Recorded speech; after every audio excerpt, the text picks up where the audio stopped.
guys, tapos na tayo nag-layout dito sa project natin. Layout lang, layout. Tapos medyo matagal-tagal na ulit ito bago balikan. Para hindi mayupi yung, hindi balagbagin yung mga pipe natin sa likod. Alam mo na. Hindi makalakihan pero kung sa loob. Pang merinda ba? Forman ba? Wala, ganun. Hindi pwedeng ganun kasi pagbalik mo sa sunod, wala na, yupi-yupi na yan. Ha? So ito, hindi to sohol. Ano to? Share the blessings ba? Baga, pamirinda rin nila. Para yung mga gamit natin sa likod, yung mga pipe na nakaabang, hindi nila iwahing-wahing para hindi mayupi.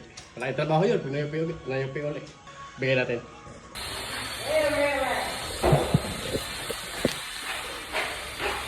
Masabi ka, Foreman.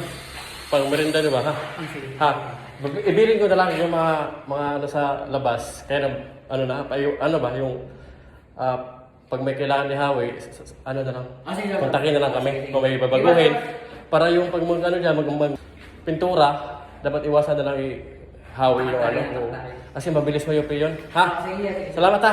Medyo matagal-tagal ulit kami babalik eh. Pero pag may mga damage, kontakin na lang kami para maayos agad. Mahirap na kasi pag natapos na, tapos saka masabi na mayroong na butas na ano. Diba? Sabihan ko na lang sige. Masabi na lang ha. Kung anong bahala dyan.